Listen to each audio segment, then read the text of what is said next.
जय हिंद साथियों। आज हमारा हिंदी का प्रैक्टिस सेट नंबर 7 है। जैसा कि हमने आपको बताया था कि ये जो प्रैक्टिस सेट है ना, ये Uttar Pradesh police constable exam 2024 को देखते हुए तैयार किया गया। ठीक है, चलिए आते हैं अपने पहले क्वेश्चन पे। पहला क्वेश्चन कह रहा है कि पर्याय शब्दों का कौन सा समूह सही नहीं है। मतलब क्या है इसमें कि एक गलत है, तीन सही है। तो पाठशाला, विद्यालय, स्कूल बिल्कुल सही है। नारी, महिला, औरत ये भी सही है। आग, अग्नि, अनल ये भी सही है। लेकिन पहाड़, पर्वत और पुस्तक साथियों यही हमारा क्या है, गलत है। और आपसे गलत ही पूछा था। ठीक है, अच्छा हम बात कर लेते हैं साथियों कि पहाड़ के ठीक है कौन कौन से पर्यायवाची होते हैं। तो देखिए, पर्वत होता है, गिरी होता है, सैल होता है, भूधर होता है। ठीक है, ये सब हमारे पहाड़ के पर्यायवाची हैं। चलिए आते हैं अपने क्वेश्चन नंबर 2 पे। ठीक है, क्वेश्चन नंबर 2 ये कहता है, इनमें से सही विलोम शब्द युग्म कौन सा है। ठीक है, आपसे सही पूछा है, मतलब एक ऑप्शन सही दिया है, तीन ऑप्शन गलत है, तो आपको सही वाले को पहचानना है। तो क्या पूछा है इसमें कि आदान का प्रदान होता है, बिल्कुल होता है, यानी यही हमारा ऑप्शन सही हो गया। ठीक है, ऑप्शन नंबर 1 हमारा बिल्कुल सही जवाब है ना।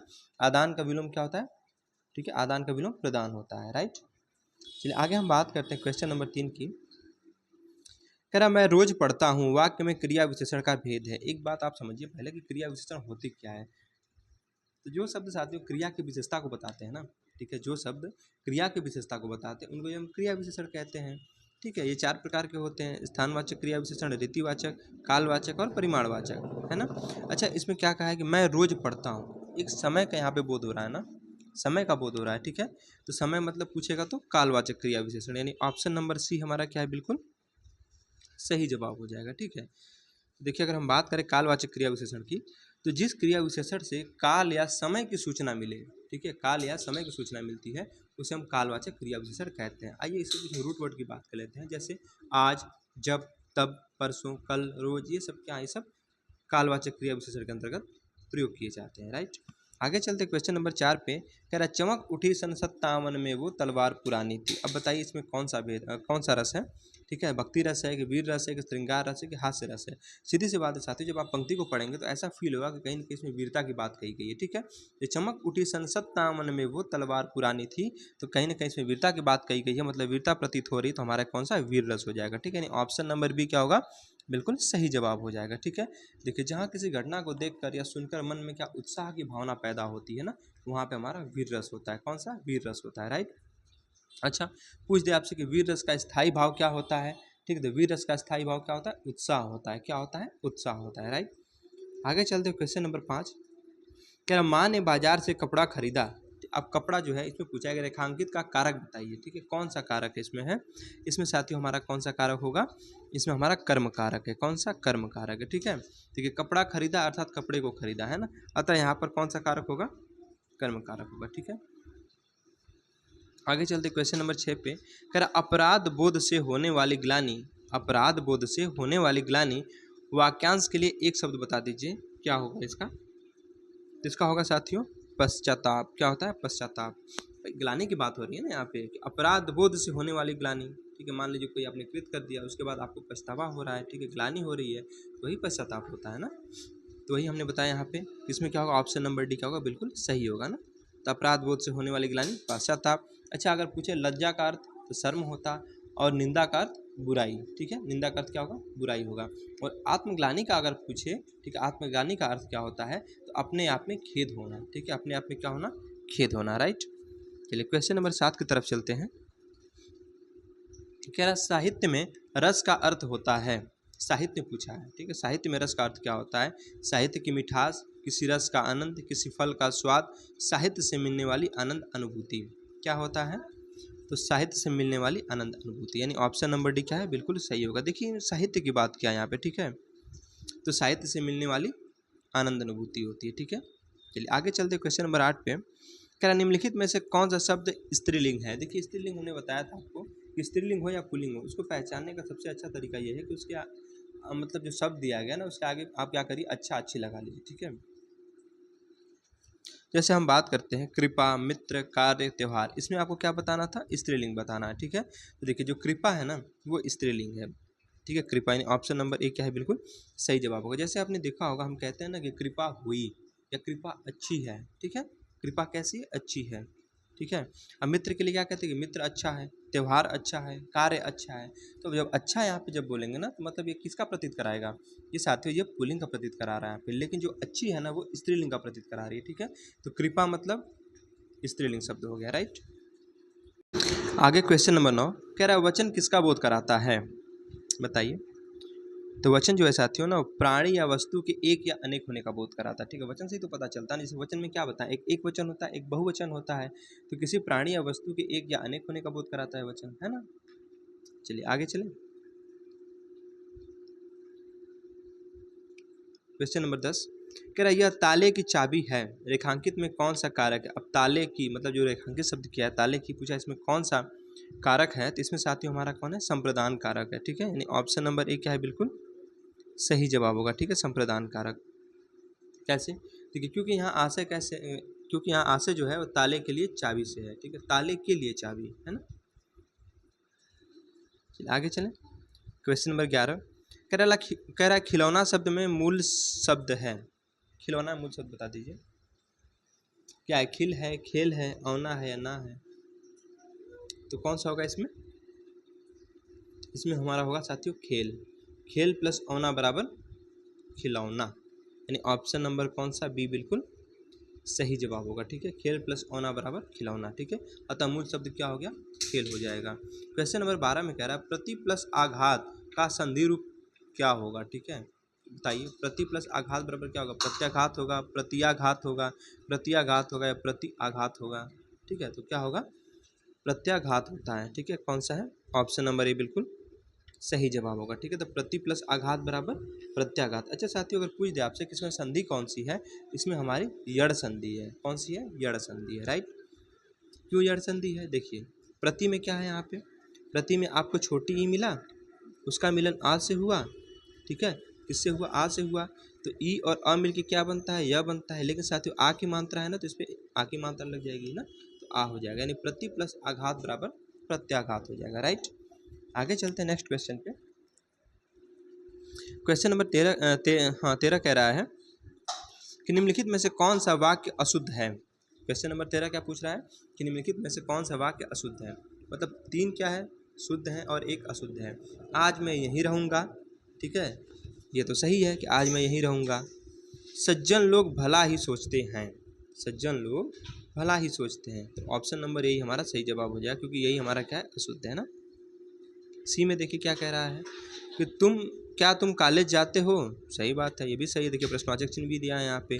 अभी तक पत्र नहीं मिला है, ये भी सही है, लेकिन सज्जन लोग भला ही चाहते हैं, ठीक है, ये क्या है, वाक्य में त्रुटि है, ठीक है। इसमें देखिए त्रुटि किस प्रकार से है, देखिए जो वाक्य दिया गया है ना इसमें सज्जन तथा लोग एक साथ आए हैं, मतलब क्या, सज्जन और लोग एक साथ नहीं आना चाहिए इसमें, ठीक है, मतलब ऐसे होता है कि सज्जन, ठीक है, भला ही सोचते हैं, सज्जन भला ही सोचते, तो ये वाक्य हमारा बिल्कुल सही हो जाता है, ठीक। आगे चलते क्वेश्चन नंबर 14 पे कह रहा देवदास उपन्यास, ठीक है, पर 3 बार फिल्म बन चुकी है, उपन्यासकार का नाम है देवदास, उपन्यास पर 3 बार फिल्म बन चुकी है, उपन्यासकार का नाम बता दीजिए कौन है, तो कौन है साथियों, ये है शरद चंद्र चट्टोपाध्याय, कौन है, शरद चंद्र चट्टोपाध्याय, यानी ऑप्शन नंबर बी कौन सा हमारा बिल्कुल सही जवाब होगा, ठीक है। चलिए अगर हम बात कर लेते हैं कुछ उपन्यासकार और उनके उपन्यास की, अगर हम बात करें धर्मवीर भारती की, तो इनका है साथियों गुनाहों का देवता, कौन सा उपन्यास है, गुनाहों का देवता। अच्छा अगर बात करें प्रेमचंद जी की, तो इनका उपन्यास है मंगलसूत्र, रंगभूमि, ठीक है, ये सब किसकी है, प्रेमचंद जी की है, राइट। आगे चलते क्वेश्चन नंबर 15 पे, निम्नलिखित में से कौन सा वर्ण अघोष है, ठीक है, एक होता है सघोष, एक होता है अघोष। तो आपसे क्या पूछा है, अघोष, तो देखिए जो च हमारा है क्या है, ये अघोष है, ठीक है। अगर हम बात करें अघोष व्यंजन की कौन कौन से होते हैं, देखिए क होता है, ख होता है, च होता है, छ होता है, ठीक है, त होता है, थ होता है, ट होता है, ठ होता है, प होता है, फ होता है, और जो स, बड़ा स, छोटा सा और षष्ठकोण सा, ये तीनों स होते हैं, ठीक है। मतलब समझिए आप, जब आपको हम वर्णमाला बताए थे तो हमने पढ़ाया तो बताया था ना, क ख ग घ ङ ऐसे, ठीक है, ये पहला वर्ग हमारा होता है। फिर दूसरा में क्या होता है, च छ ज झ अ, फिर ट ठ ड ढ ड़, फिर त थ द ध न, प फ ब भ म, ऐसे बताए थे हमने, ठीक है। तो इसमें क्या पूछा था आपसे, अघोष, तो क ख होता है, ठीक, फिर च छ होगा, त थ होगा, है ना, फिर उसके बाद ट ठ होगा और प फ होगा, ठीक है। तो ये जो हमारे पहले और दूसरे वर्ग होते हैं ना, पहले और दूसरे, ठीक है। ये हमारे क्या होते हैं, ये अघोष व्यंजन होते हैं, राइट। चलिए आगे चलें। क्वेश्चन नंबर 16 कह रहा है जिसे करना बहुत कठिन हो, जिसे करना बहुत कठिन हो के लिए एक शब्द होगा। बताइए क्या होगा, दुराग्रह होगा, दुर्जेय होगा, दुष्कर होगा या पुष्कर होगा। तो जिसे करना कठिन हो, जिसे करना बहुत कठिन हो के लिए एक शब्द क्या होगा, दुष्कर होगा। क्या होगा, दुष्कर। यानी ऑप्शन नंबर ए क्या है, बिल्कुल सही जवाब है, ठीक है। अच्छा, अगर हम बात करें पुष्कर, देखिए पुष्कर दिया है ना, तो पुष्कर का अर्थ तालाब होता है, ठीक है। और दुराग्रह का अर्थ होता है अनुचित जिद या हट। और दुर्जय का अर्थ क्या होता है, जिस पर विजय पाना कठिन हो, ठीक है। जिस पर विजय पाना कठिन हो उसको क्या कहते हैं, दुर्जय कहते हैं, राइट। चलिए क्वेश्चन नंबर 17 कह रहा है मैंने यह काम कर लेना चाहिए वाक्य में अशुद्ध अंश है। बताइए कौन सा है। तो साथियों इसमें तो सर्वनाम संबंधी अशुद्धि है, ठीक है, क्योंकि मैंने तो नहीं चलेगा यहाँ पे। जैसे जो दिल्ली वाली भाषा होती है ना, मैं, मेरे को, तेरे को, ठीक है, ये सब सर्वनाम में मतलब हिंदी में नहीं चलता है, ठीक है। तो इसमें क्या हमारा अगर पूछे कि कैसी अशुद्धि है, तो सर्वनाम संबंधी अशुद्धि है, ठीक है। तो एक अशुद्ध वाक्य कैसे हो कि मुझे यह काम कर लेना चाहिए, ठीक है। चलिए आगे चलें क्वेश्चन नंबर 18 पे। क्वेश्चन नंबर 18 क्या कह रहा है कि निम्नलिखित में से अव्यय है, अव्यय है। अव्यय क्या होता है साथियों, जो व्यय नहीं होते हैं, ठीक है, जो खर्च नहीं होते हैं। तो अव्यय पूछा है आपसे, तो बताइए अव्यय कौन सा इसमें है। देखिए तथा, ठीक है, ये क्या है हमारा अव्यय है, यानी ऑप्शन नंबर सी क्या है, बिल्कुल सही जवाब होगा, ठीक है। अगर हम बात करें अव्यय की, तो देखिए अव्यय किसे कहते हैं कि देखिए जिन शब्दों में साथियों लिंग वचन, ठीक है, लिंग वचन और कारक, इनमें से मतलब कोई विकार उत्पन्न नहीं होता है, ठीक। तो जिन शब्दों में लिंग वचन कारक से कोई विकार उत्पन्न नहीं होता है, ठीक है, उसे हम क्या कहते हैं, अव्यय कहते हैं, ठीक है। जैसे अगर हम बात करें कुछ अव्यय शब्दों की, तो जब, तब, कब, ठीक, परंतु, और, क्यों, ये सब क्या है हमारे अव्यय शब्द हैं। जैसे क्या है, अगर आप जैसे देखिए लड़का है, ठीक है, लड़का हमारा संज्ञा शब्द है। इसमें अगर साथियों आप इसका अगर लिंग बदलते हैं तो लड़का से क्या लड़की बना देंगे, ठीक है। तो हमने क्या किया, लिंग के आधार पे हमने इनमें परिवर्तन कर लिया। लेकिन अव्यय जो होता है साथियों ना, इनमें हम लिंग वचन काल कारक के आधार पे हम क्या कर सकते हैं, कोई चेंज नहीं कर सकते, ठीक है। यानी ये क्या होते हैं, खर्च नहीं होते, मतलब बिना व्यय के होते हैं, ठीक है। अब जब है, ठीक है, एग्जाम्पल के जब, इसमें साथियों आप चाहे लिंग वचन काल कारक किसी भी दृष्टि से सोचे तो आप इसका परिवर्तन नहीं कर सकते हैं, ठीक है। जब परिवर्तन नहीं होगा तो हमारा क्या है, वो अव्यय है, राइट। चलिए आगे चलें क्वेश्चन नंबर 19 पे। कह रहा है रामधारी सिंह दिनकर को किस कृति पर साहित्य अकादमी पुरस्कार मिला था। बात कर रहा है रामधारी सिंह दिनकर की, कि रामधारी सिंह दिनकर को किस कृति पर साहित्य अकादमी पुरस्कार मिला था। तो किस पे मिला था साथियों, संस्कृत के 4 अध्याय पर, यानी ऑप्शन नंबर सी क्या है, बिल्कुल सही जवाब होगा, ठीक है। अगर हम बात करें कि रामधारी सिंह दिनकर को साहित्य, ठीक है, अकादमी पुरस्कार जो है संस्कृत के 4 अध्याय के लिए वर्ष 1959 में दिया गया था। कब दिया गया था, 1959 में दिया गया था, राइट। चलिए आगे चलते क्वेश्चन नंबर 20 पे। इसमें आपको अशुद्ध वाक्य छांटना है। देखिए कृष्ण जी के अनेकों नाम हैं, पुस्तक बहुत ही उपयोगी होती है, शोभना बहुत मीठा गाती है, मैं अभ्यास कर रहा हूँ। बताइए इसमें से कौन सा अशुद्ध वाक्य है। तो पहला ही है कि कृष्ण जी के अनेकों नाम हैं, ठीक है, ये तो हमारा गलत है। अच्छा इसका शुद्ध रूप क्या होगा, तो कृष्ण जी के अनेक नाम हैं, अनेकों नहीं होता है, क्या होता है, अनेक होता है, राइट। चलिए आगे चलें क्वेश्चन नंबर 21 पे। कह रहा है सद्भावना शब्द में समास है। बताइए सद्भावना में कौन सा समास होगा। सद्भावना में साथियों हमारा कर्मधारय समास होगा। कौन सा होगा, कर्मधारय। ऑप्शन नंबर सी क्या है, बिल्कुल सही जवाब है, ठीक है। अच्छा अगर सद्भावना का हम समास विग्रह करें तो हम पाएंगे कि सत्य है जो भावना, ठीक है, सत्य है जो भावना, तो हमारा कौन सा है, कर्मधारय समास है, राइट। साथियों समास के बारे में हम कुछ बात कर लेते हैं। सबसे पहली बात कि देखिए जो समास होता है पूछता है, ठीक है, समास का अर्थ क्या होता है, तो इसका अर्थ होता है संक्षेप करना। क्या करना, संक्षेप करना, ठीक। अच्छा समास कितने प्रकार के होते हैं साथियों, तो समास जो हमारे होते हैं वो 6 प्रकार के होते हैं। कितने प्रकार के होते हैं, 6 प्रकार के होते हैं, राइट। पहला होता है आपका अव्ययी भाव समास। इसमें क्या होता है ना कि पूर्व पद अव्यय होता है, ठीक है। अव्यय जैसे यथासंभव, भरपेट, आजीवन, बकाया, ये सब क्या हमारे सब अव्यय हैं, राइट। अच्छा दूसरा होता है तत्पुरुष समास। इसके भी साथियों 6 भेद होते हैं, ठीक है। इसमें क्या होता है ना, जो उत्तर पद होता है साथियों तत्पुरुष समास में, इसमें उत्तर पद जो है वो प्रधान होता है, ठीक है। और हमने बता ही दिया कि इसके भी 6 प्रकार होते हैं, ठीक है। जैसे हम बात करें एग्जाम्पल के माध्यम से, मतदाता मत को देने वाला, हथकड़ी हाथ के लिए कड़ी, रसोई घर, ठीक है, रसोई के लिए घर, गंगा जल गंगा का जल, भारत रत्न भारत का रत्न, है ना। ये सब क्या हमारे तत्पुरुष समास के उदाहरण है। तीसरा है साथियों कर्मधारय समास। इसमें क्या होता है ना, जो पूर्व पद होता है, देखिए अभी कर्मधारय समास आया था, उसी की बात हम कर रहे हैं। कर्मधारय समास में क्या होगा, जो पूर्व पद होता है ना वो विशेषण होता है, ठीक है, और उत्तर पद क्या होगा, विशेष्य हो गया, क्या होगा, विशेष्य होगा, ठीक। जैसे नील गाय, अच्छा गाय हमारी क्या है, गाय हमारी एक संज्ञा शब्द है, और विशेष्य क्या होते हैं साथियों, हमने बताया था जो संज्ञा सर्वनाम होते हैं वही हमारे क्या होते हैं, विशेष्य होते हैं, ठीक है। तो गाय हमारी क्या है, संज्ञा शब्द है, ठीक है। जब गाय हमारी संज्ञा शब्द है तो अब गाय की विशेषता बताई जा रही है कि गाय कैसी है, नीली है, तो नील गाय। तो हमने क्या बताया, जो पहला पद होता है ना वो विशेषण होता है, तो नील यहाँ पे क्या मतलब, नीला क्या है, विशेषता है, विशेषण है, ठीक है।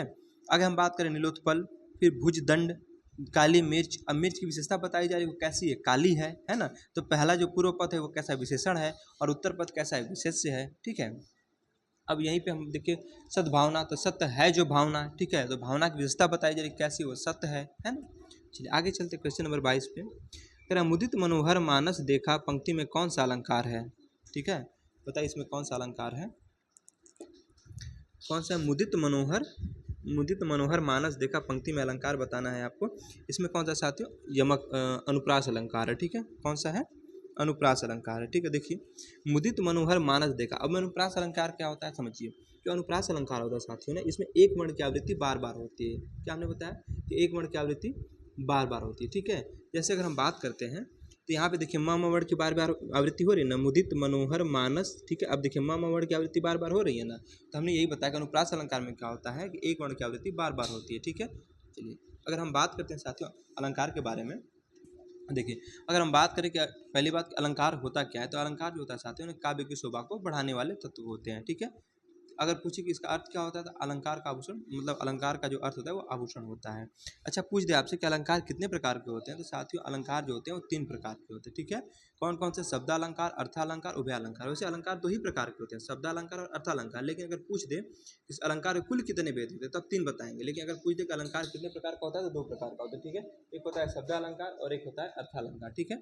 अब देखिए शब्दालंकार क्या होता है, इसमें साथियों जो होता है ना, शब्द और अक्षरों के कारण क्या होता है, ठीक है, शोभा को बढ़ाया जाता है, ठीक। और अर्थालंकार में क्या होता है कि अर्थ के कारण शोभा को बढ़ाते हैं, और उभयालंकार जो होता है साथियों दोनों के कारण शोभा को बढ़ाते हैं, ठीक है। चलिए अगर हम बात करते हैं शब्दालंकार में, देखिए शब्दालंकार के अंतर्गत आता है आपका अनुप्रास अलंकार, ठीक है। इसमें हमने क्या बताया आपको, एक वर्ण की आवृत्ति बार बार होती है, ठीक है।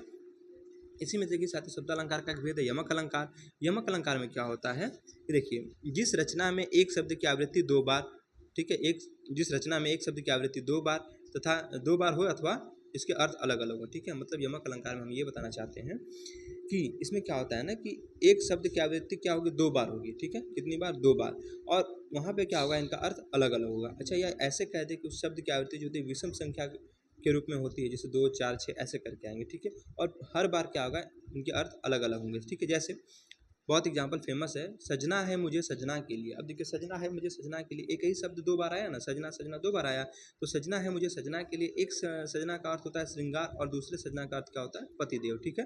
तो शब्द तो एक ही है, आया 2 बार, है ना, और दोनों के अर्थ क्या है, अलग अलग है। आगे देखिए बहुत फेमस एग्जाम्पल जो कि बहुत बार पूछा गया है, कनक कनक ते 100 गुनी मादकता अधिकार, ठीक। एक कनक का मतलब सोना होता है, एक कनक का मतलब धतूरा होता है, लेकिन समान शब्द है ना, 2 बार आए हैं यहाँ पे।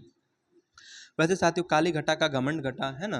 अब काली घटा का घमंड घटा, अब देखिए एक घटा का मतलब बादल होता है, एक घटा का मतलब किसी चीज़ को जो कम करना होता है वो होता है ना। चलिए आगे हम बात करें श्लेष अलंकार की, तो देखिए श्लेष अलंकार का जो अर्थ होता है साथियों वो क्या होता है, चिपकना होता है, क्या होता है, चिपकना, ठीक है।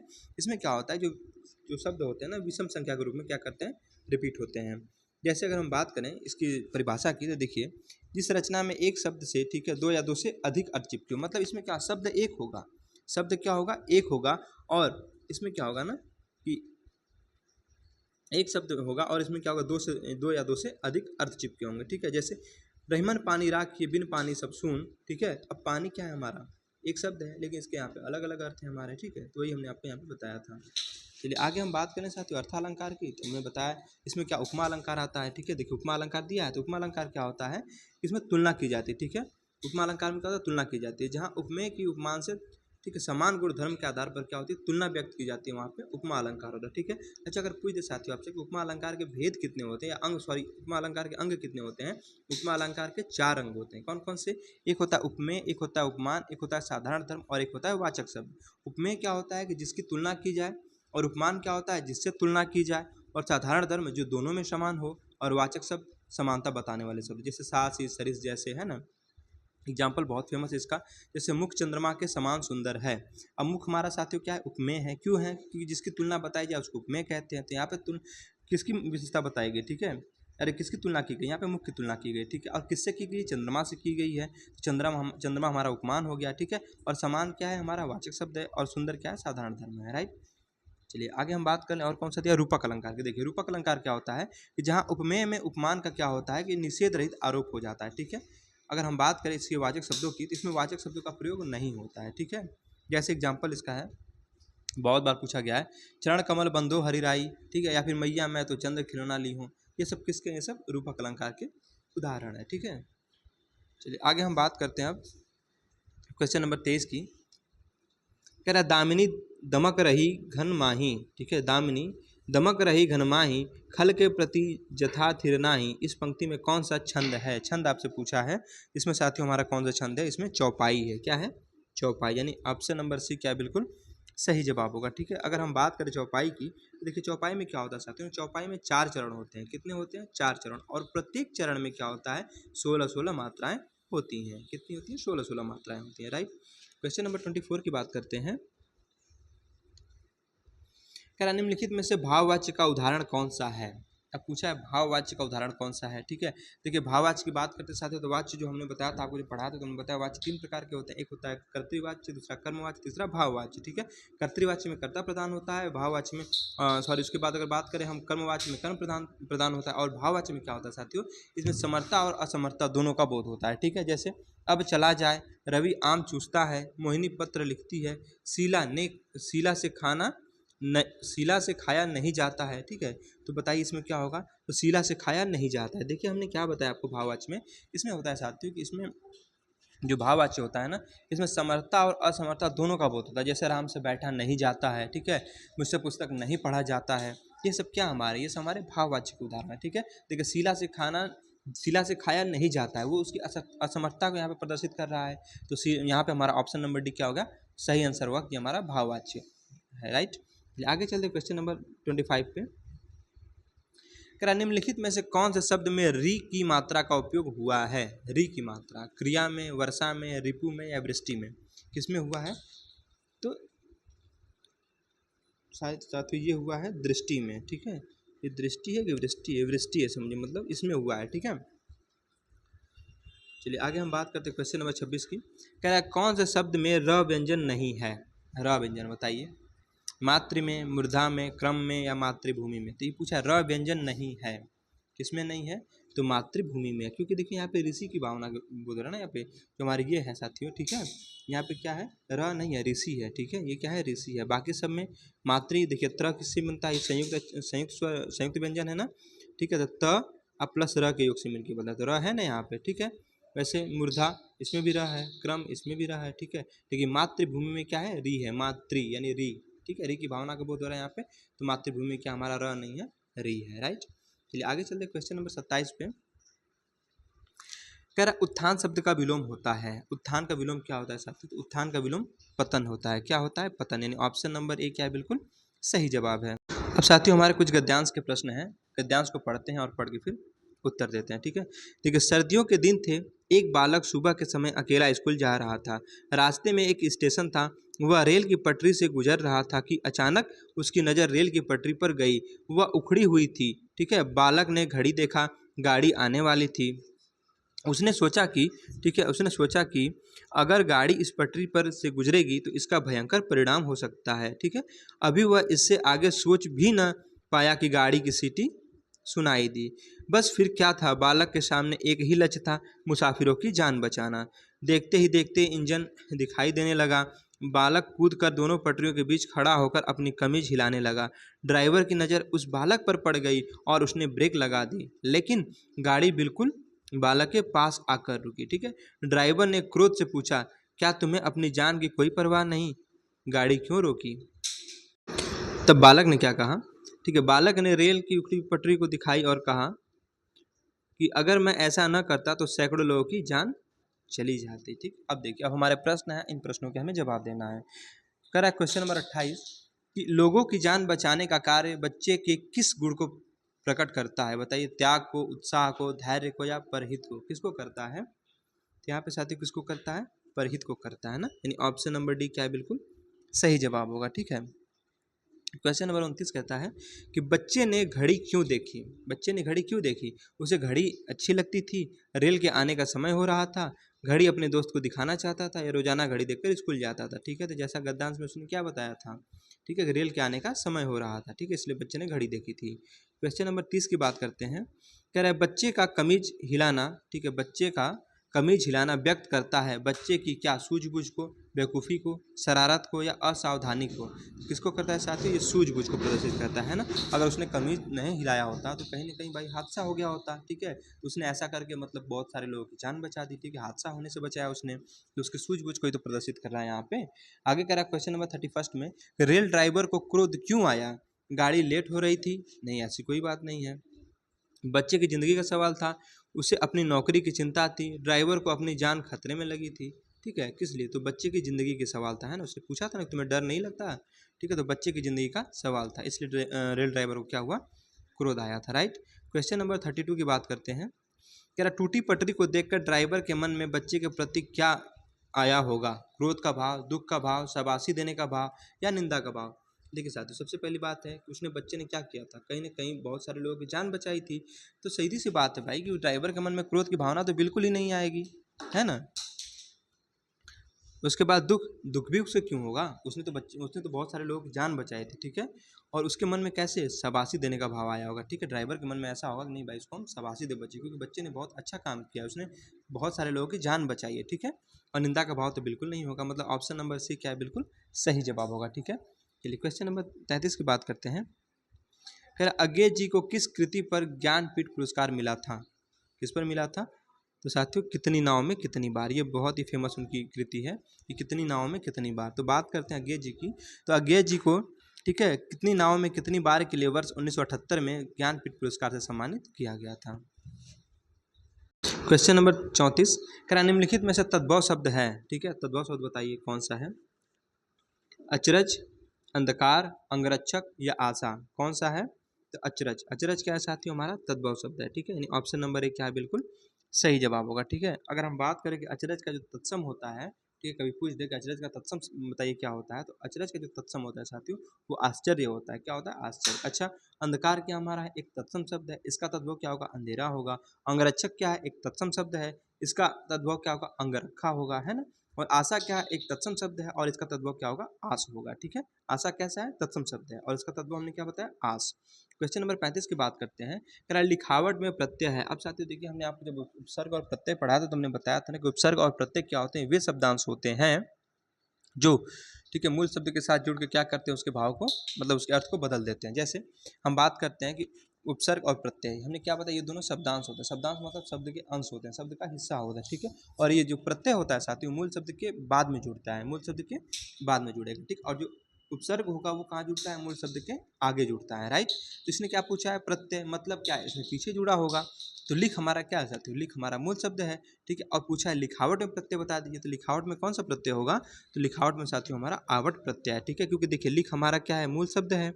ठीक है, इसमें अगर हमने आवट प्रत्यय जोड़ दिया, क्योंकि हमने बताया प्रत्यय वे शब्दांश होते हैं जो शब्द के पीछे जुड़ते हैं, तो हमारा क्या बनेगा, बनेगा लिखावट। क्या बनेगा, लिखावट। ठीक है, तो लिखावट में कौन सा प्रत्यय है, लिखावट में साथियों हमारा आवट प्रत्यय है। राइट, चलिए आगे चलते हैं क्वेश्चन नंबर 36 पे, कह रहा देशभक्ति में समास है। ठीक है, देशभक्ति मतलब देश के लिए भक्ति। तो बताइए कौन सा समास इसमें, इसमें तत्पुरुष समास है। कौन सा, तत्पुरुष समास। अभी समास के बारे में हमने आपको बताया था, है ना, तो कौन सा है, तत्पुरुष समास। अब तत्पुरुष समास के साथ कितने 6 भेद होते हैं, है ना। चलिए आगे हम चलें, आगे है क्वेश्चन नंबर 37, कह रहा निम्नलिखित में से कौन सा शब्द अलंकार है। अभी देखिए अलंकार हमने आपको पढ़ाया था। ठीक है, कौन सा शब्द अलंकार है बताइए इसमें, तो जो यमक अलंकार है साथियों क्या हमारा है, ये हमारा शब्द अलंकार है। ठीक है, बाकी उपमा, उत्प्रेक्षा, रूपक, ये हमारे शब्द अलंकार नहीं है। ठीक है।